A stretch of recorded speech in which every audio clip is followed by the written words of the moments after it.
Hello everybody, myself JYOTI MISHRA, and today in this video we are going to discuss verbal ability for GATE 2021. First of all, you should know what verbal ability is exactly. Verbal ability is defined as the capacity of a person in expressing ideas using words in a clearly understandable manner. It's a very important component for most of the competitive exams, as you all know. And being GATE aspirants, you should score well in verbal ability as well. I would like to tell you that only 3 to 4 questions are coming in GATE exam as per the previous papers which I have searched. But it doesn't mean that you can just skip this part of the paper, because every mark matters for these competitive exams. So you should be very alert and very fast in solving all the questions and verbal ability as well. So as I told you, what verbal ability is: the capacity of an individual to clearly express its views using words in clearly understandable manner. What all mantras to master verbal ability? You can categorize it in 3 parts. The first thing is clarity over concepts.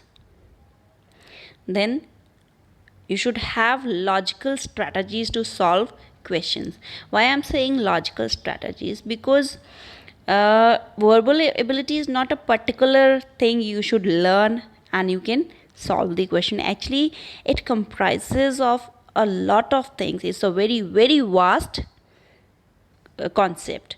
So your concepts should be clear, and according to that concepts you should frame your ideologies, your logical strategies, because we have individual differences, as you know, and everyone has a particular strategy to solve a particular type of question or problem. So I'll tell you the concepts and the basic strategies to solve these questions, but you have to practice and analyze your own strategies for particular questions in your exams. And third, we'll see that how you can make verbal easy, or you can make verbal learning easy. The points you should remember about these types of questions: first thing comes is grammar, the second is vocabulary, and third is reasoning. Though we are not going to focus too much on grammar, our basic strategy would be vocabulary and then reasoning. As you all know, grammar is a vast subject and we cannot cover it within 15 or 30 minutes. So what all you should know about grammar is that what are the basic components of grammar and what is grammar actually. As we know that grammar is the basic set of rules which is required to understand any language, whether it's English, Hindi, or any other language. So grammar is just the set of rules, and its implications, its applications have a variety. So you should remember this thing. Like we say, if we talk about parts of speech, there are 8 parts of speech. First one is the noun, then pronoun, adjectives, verbs, prepositions, interjections, adverbs, conjunctions. So these all have subdivisions which you should all know. And if we start with grammar only, it will take many days.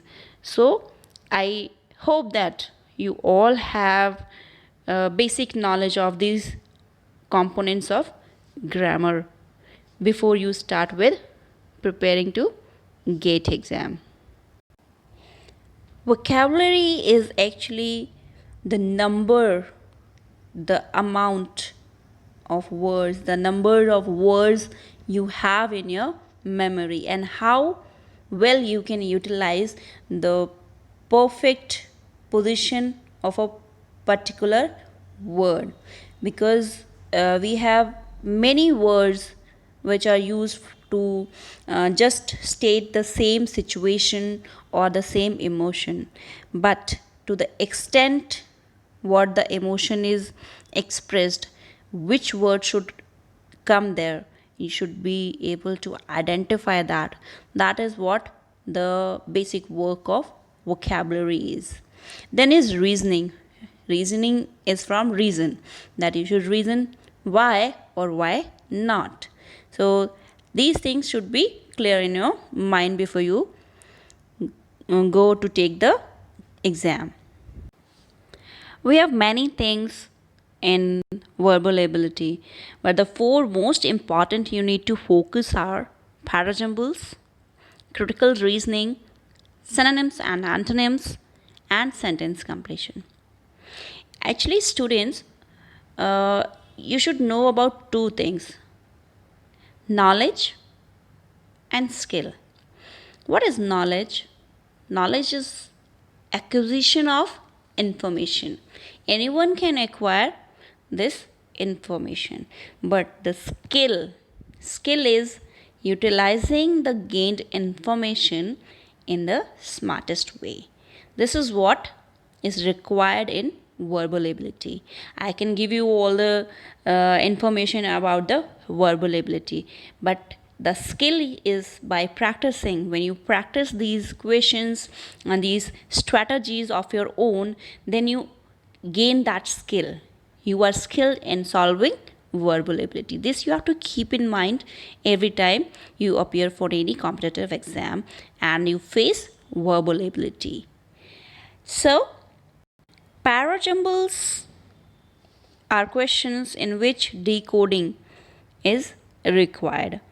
I divide it in two parts. Type 1 is moving jumbles and type 2 is anchored jumbles.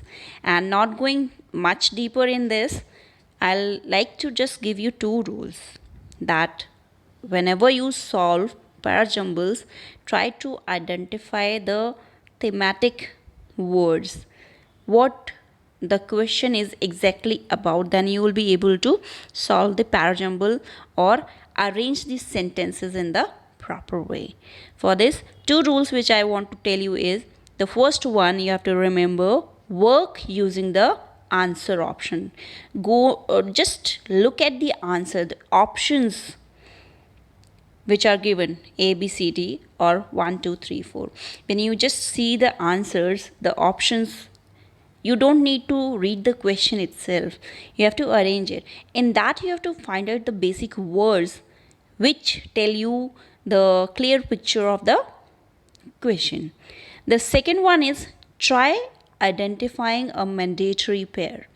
When you read one or two options, like you have read the A part and the B part, you are able to identify or analyze that what the question is about exactly.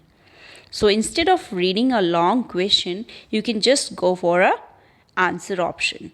So that is the answer. In that also, the second option is to find the mandatory pair. After reading the four options, you can find that yes, this is the certain thing, that this certain part will come before this. And if you have made two mandatory pairs, then you can find out that which pair will come first and the other will come fast, and it will save your time as well in this part of the question paper. We come to critical reasoning next. It has three parts: premise, assumption, and conclusion. I think assumption and conclusion you can make out what they means. But what is premise? You have to understand what premise is actually. Actually, whenever this kind of questions are there, they have certain type of what, how, where, why, or who. These are related to critical thinking. And premise is the statement on which the argument is based, or how the outcome is decided. So you can say that they are stated in the question. It is the stated fact, you can say, on which the outcome is decided. For example, you say a couple is watching a movie chosen by one because they have already watched a movie chosen by the other last week. So this is the premise. So you have to understand premise first. It is the previous statement on which the argument is based. It should be true. It can't be false. You have to remember this. Premise will never be false, because if premise is false, then conclusion will also be going to be false. Next is assumptions. Actually, assumptions are not stated in the argument, but assumptions should be, they must be true for making conclusions to be true. You have to remember. Assumptions, the word assumption is derived from assume. Assume, you take it. Let's just think that this has happened, but it has to be true if the conclusion has to be true. And conclusion, as you know, that is the outcome. If assumption and premise are true, then only conclusion will come to be true. So you can just work out the critical reasoning. You have to think what is happening, why it is happening, where or how, and who is the responsible person in that question. Then you can make out the answer or the solution. The next part is synonyms and antonyms. Synonyms are the words which have the same meaning. Like you can see here in the slide, I have given some examples where you can see that mad, he was mad at him. It means he was angry at him. I was glad to see you means I was happy to see you all. Next, sad or gloomy. These are the words having same meaning. Scared or afraid have the same meaning. Antonyms is just the opposite. Antonyms are the words which have the meaning which is opposite, like hot, cold, big, small, up, down. So these are quite easy. I think it will be easy for you, but you should know that what are the synonyms and antonyms. If you face some words, you should know about them. Other thing we see in this exam is sentence completion. And sentence completion have a lot of things which will include parts of speech, grammar, and your reasoning as well. As I told you about parts of speech, I'll just brush up your memory about parts of speech. Maybe some of you must have not revised these topics, so you'll come to know about this. Like the first part of speech is noun. What is noun? Everyone knows, the naming word. In a very simple way, you can say naming words, or when you come to know who or what. Noun of person, name, a place name, or a thing's name, like Ram, Delhi, table, Ganganagar. Oh, I would like to tell you that I belong to Sri Ganganagar. That's why I have given this example here for place as Sri Ganganagar. Next is pronouns. The words which are used in place of noun are pronouns, or all the words which replace the naming words or nouns. So they are called pronouns. He, she, it, they, these are pronouns. It's just very simple, I think, but I thought that I should make you revise once. Then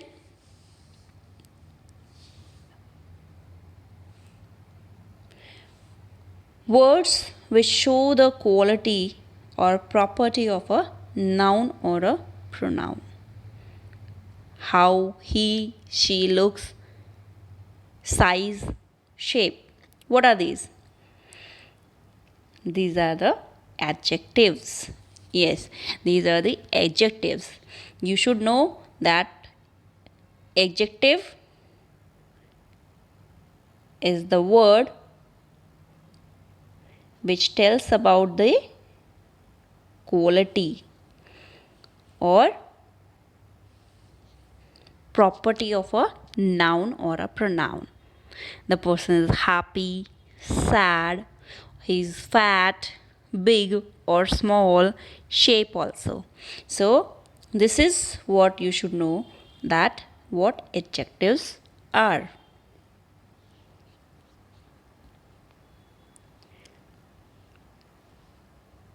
Next are verb.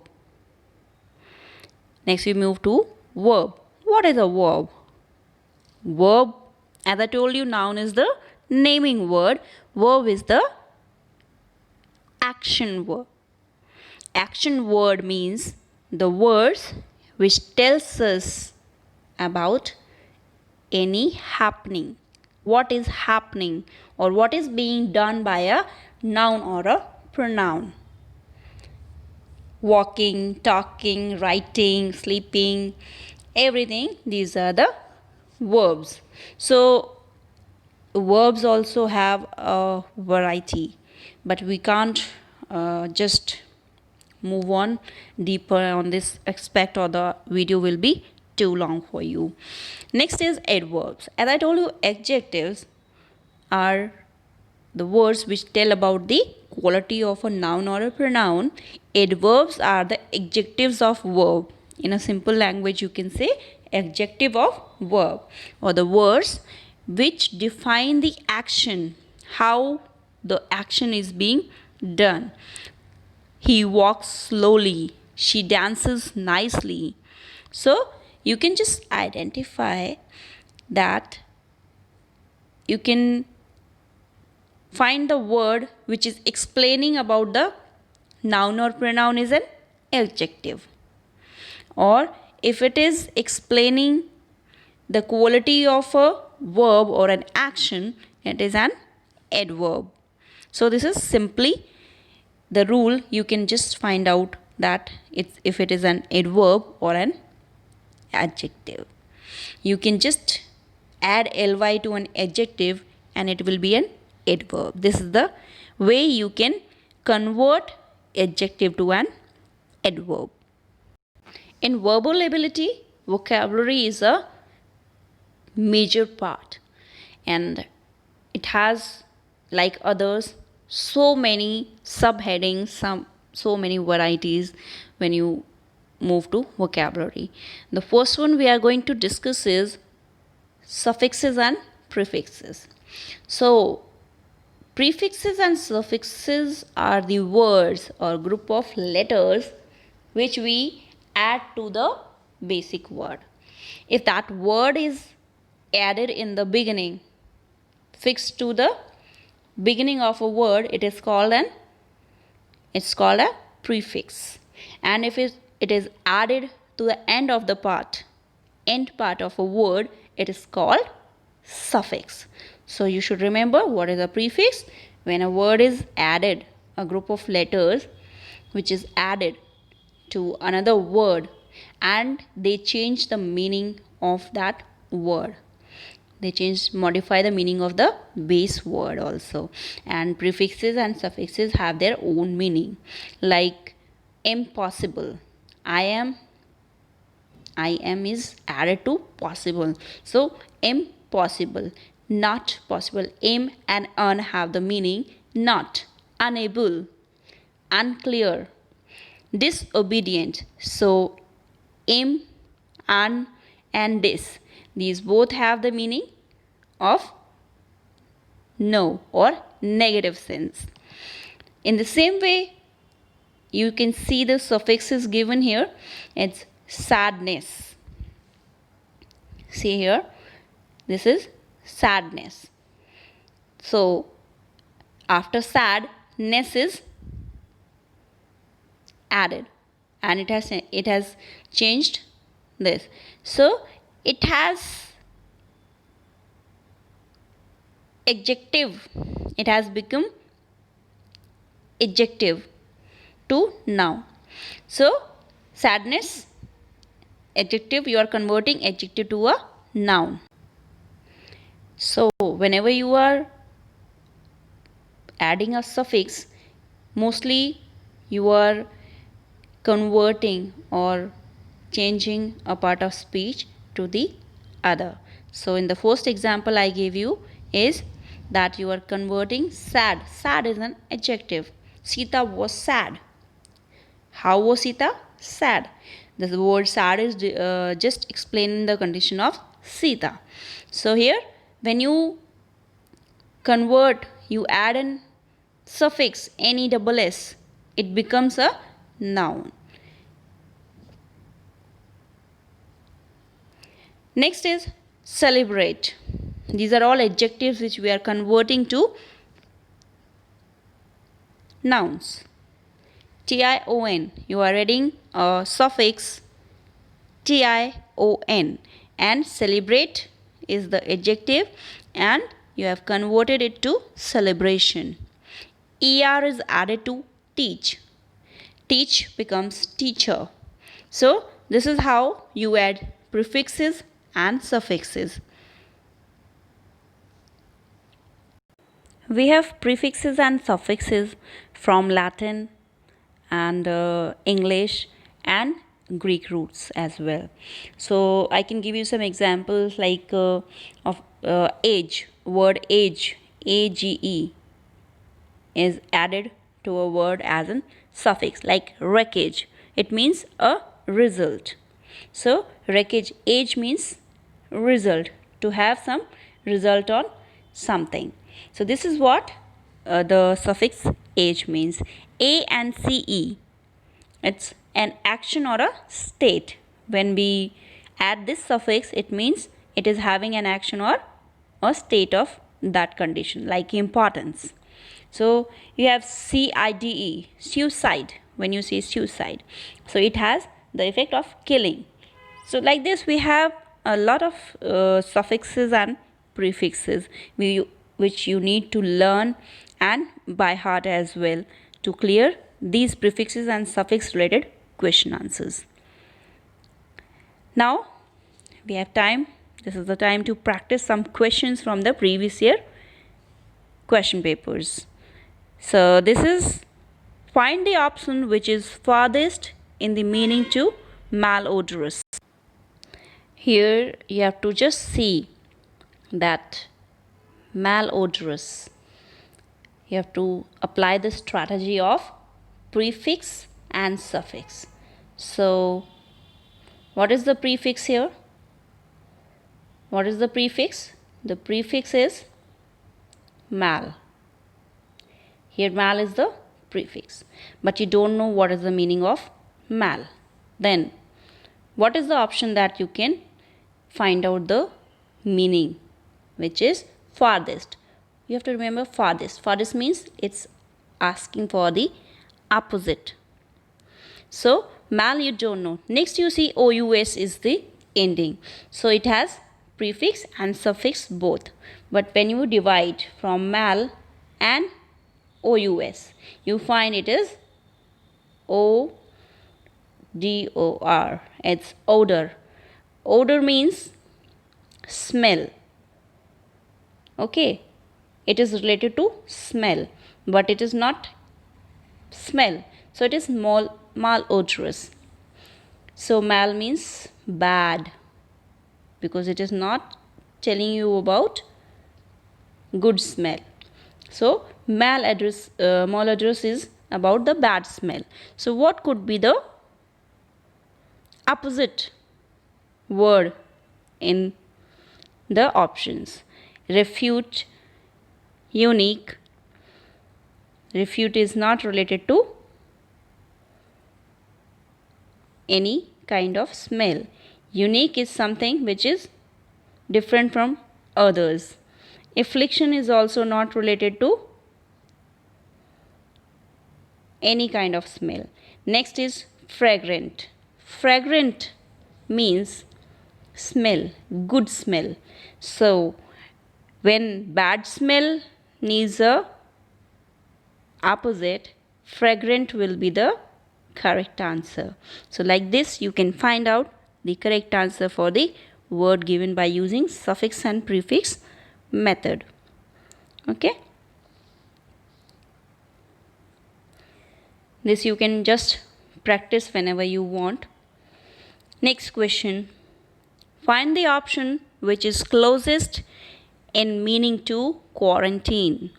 Quarantine or quarantine, this word you must have heard nowadays a lot. You must be familiar with the meaning also. But suppose this question came when these conditions or these situations were not there, you have not heard about this situation, then how you can find out the meaning?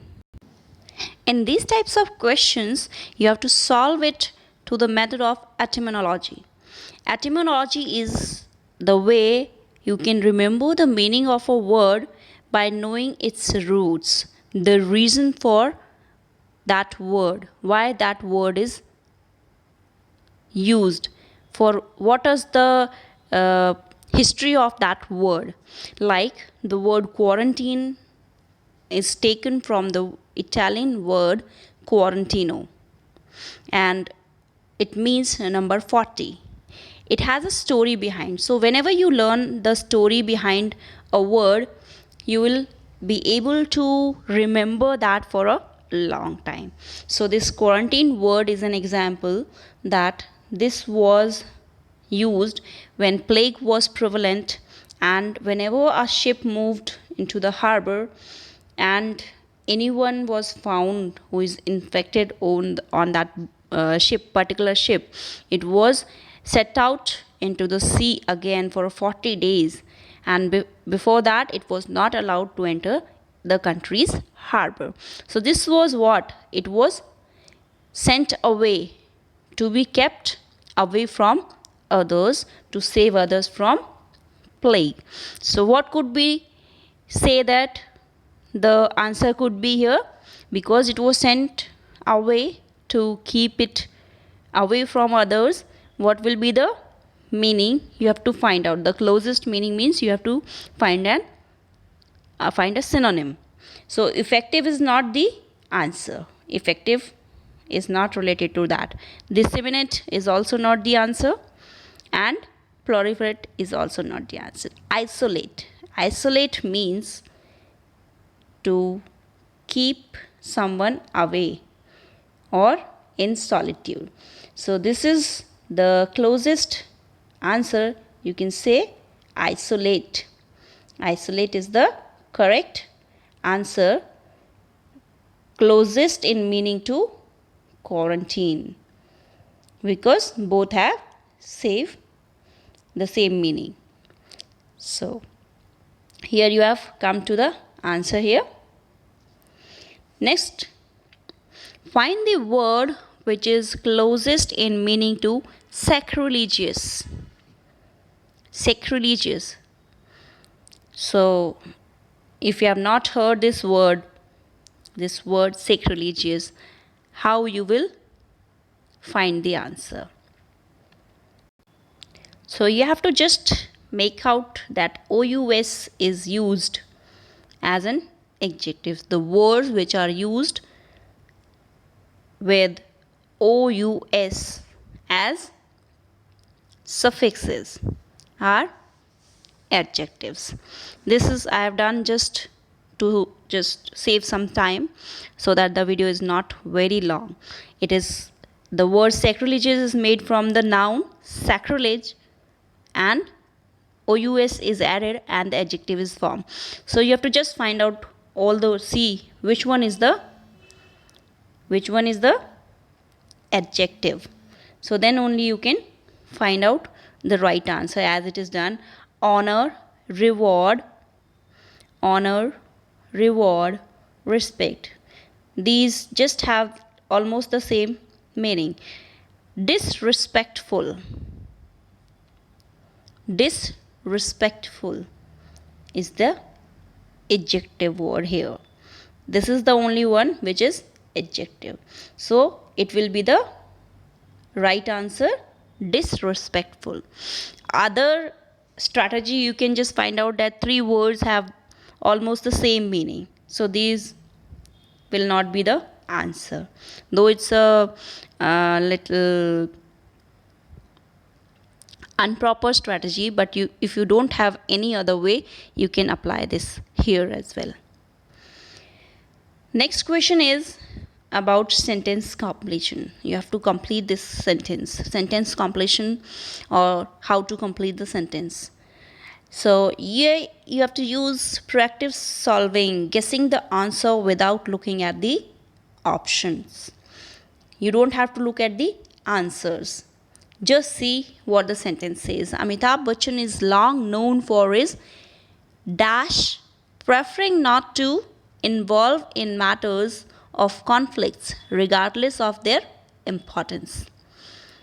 He is long known for his dash, not to involve something negative or regardless of their importance. So the sentence demands something related to negative or non-responsive behavior here. So now we come to the options. Obedience, no. Military, not at all. Neutrality and power. These A, B and D, these are not related to this question. So the answer will be neutrality. Neutrality means having non-responsive behavior or not to interfere, as we just have make out from the guess here from the question itself. So this is what the answer will be. So this is proactive solving by guessing the answer without you look to the options. Now spiritual and contextual clues are also given in the questions. Although the trailer of the game show was totally dash. See, the sentence is starting with although. This word although demands positive and negative answers. Although this was done, therefore that was not done. So you have to see, although the trailer of the game show was totally dash. Here, the show itself was well presented. Now it has come towards positive. So here it demands negative. Something negative will come. We can just make out that although the game was, something negative will come. We are not looking at the options right now. Well timed and represented rather dash work. Now the first one demands negative, then the second blank will be positive. So negative plus positive will be here. It could be vice versa also. If some question is in a different way, the first could be positive or the second could be positive. So here we have first negative, then the second one positive. So let's see the first one, spectacular and mediocre. The first one is a positive option. So this cannot be the answer, as we require a negative trait. Negative here and positive in the second one. So explicit and vulgar. Again, explicit is a positive trait, so this cannot be the answer. Now somber and professional. Somber, not positive. It's not a positive word. Professional is a yes, having a somewhat positive word. So this could be the answer. But let's see the other also. Crude and polished. Now we have C and D. Two options are there, C or D. So how we'll find out that which one is the best suited? You have to see that here it is, although the trailer of the game show was totally somber, no, it doesn't have that much negativity in that we require. So D will be the correct answer, because crude and polished, they just fit together for the answer. So crude and polished. Although the trailer of the game show was totally crude, it was not that good, it was not well prepared, the show itself was presented well timed and represented rather polished work, much more better, much more professional. Okay, so this will be the answer. This is how you have to find out. D is the correct answer. Next, how you can solve these questions is root words. You have to just depend on root word. The 200th anniversary of Mozart's death is being dashed around the world with concerts featuring his works. So we are celebrating the 200th anniversary. The word 200 anniversary means it's a big deal. So how you will find out the answer? The root words are the 200th anniversary of Mozart's death. It means you have to solve or find the answer with proactive solving. When we are talking about 200th anniversary, 200th anniversary is being taken in view. So we are just speaking about remembering the Mozart who was dead 200 years ago. So remembered or celebrated will be the basic theme here, basic word related to remembered or celebrated. Now let's see which is the word related to celebrated or remembered. Liberated? No. Liberated means to release something or set free. Expedited? No. Protracted? No. These are not related to celebration or remembered. Now the word commemorated. Here the prefix com is there. If we divide this word commemorate, ed and com is removed, memorate or memory, related to memory. So you can just find out the word. The right answer is commemorated. Memorizing, it is remembering. So the correct answer is commemorated. Next, homophones. What are homophones? The words which have same meaning, different meaning, same pronunciation but different spellings. So homophones are the words in English or any other language. We are speaking here about English. The words which have different spelling, different meaning, but their pronunciation is same, almost same. So here the question is, from where are they bringing their books? Dash bringing dash books from dash. This question is from GATE 2018 CS. The combination will be C, there, there, there. But these three theres are different in meaning. THEIR, there means it gives the possession. And with apostrophe there, it means they are. It's a short form of they are. There and there. There means to a particular place. You are pointing to a particular place. So, in the first one, the first blank, dash bringing, it means a noun or a pronoun will come. So, there should be they are bringing. Then, dash books, which there will come? Their. Possession, possessive word will come here in the second blank. Then third will be the place that they are bringing it, from which direction or which place.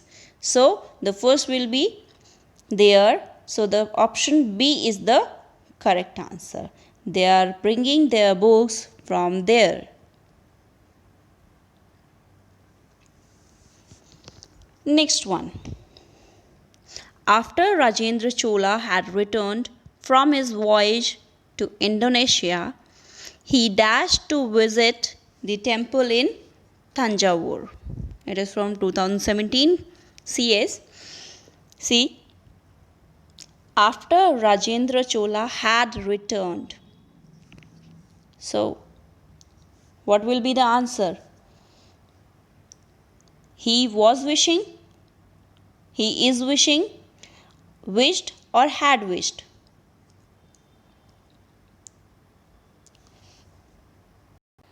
So, here had returned. Past perfect tenses here. Tenses are also included in this part. Verbal ability. You should know about all the tense and its parts.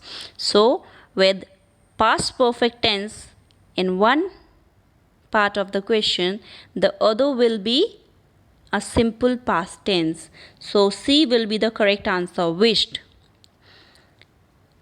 He wished to visit the temple in Tanjavur is the right answer. C. Now some more questions. Our video is already too long. Let's do it quite fast. Research in the workplace reveals that the people work for many reasons. Here you have to find out what could be the reasons apart from money. It's from 2017. Money besides, beside money, money besides, or besides money. Here the blank require something related to apart from. Apart from what? People work for money. So money is the one thing.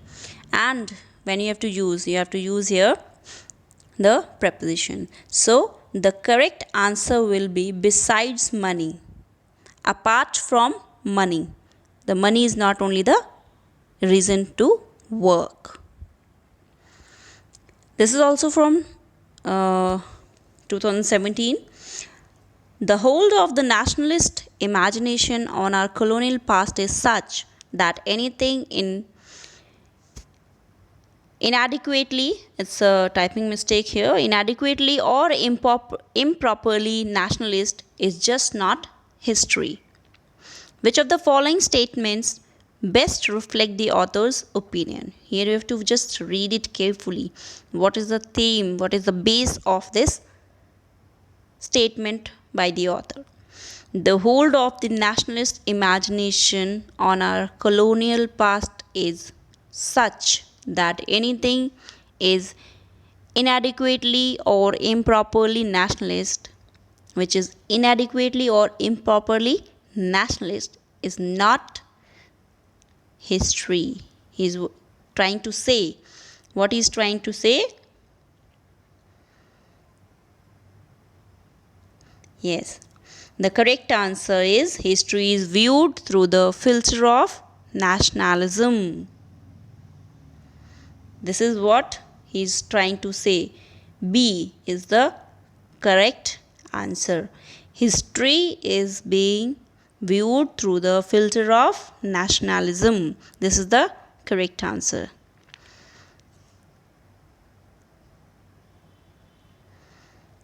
Next, although the encouraging news that the cancer was caught in time to treated to be treated with chemotherapy is often a brief time for celebration, that temporary dash is quickly dash with the understanding that the treatment may take months.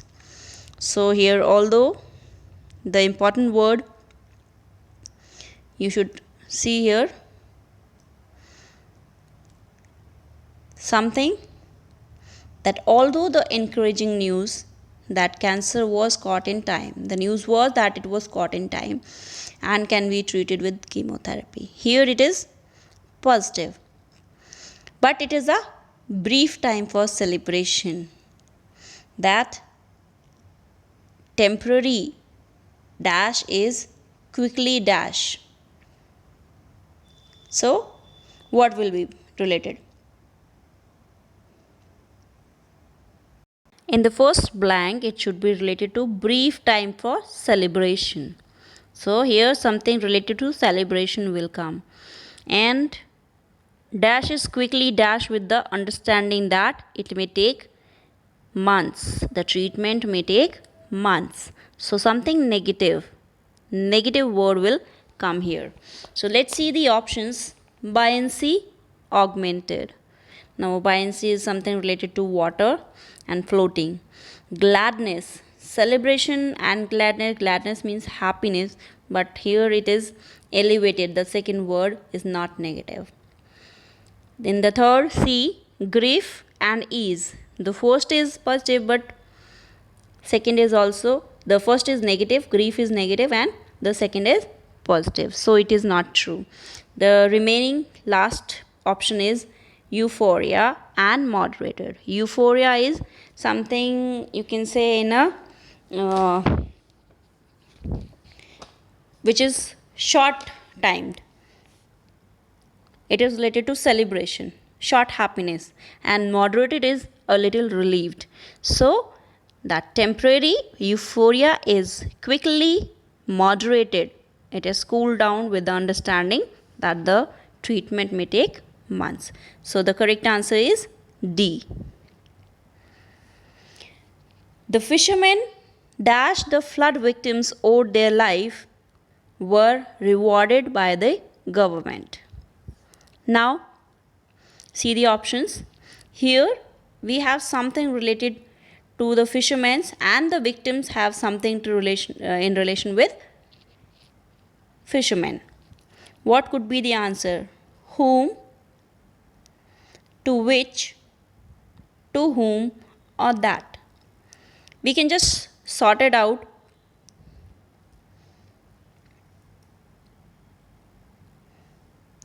That the fishermen whom the victim owed their life. The victim owed their life. Here the main part of the sentence lies. Actually, when we are showing the dependency of this part to the fisherman, the infinitive to will come. In other way, you can find out whom will not come, which and that. These have relation with non-living things. So we are talking about living people.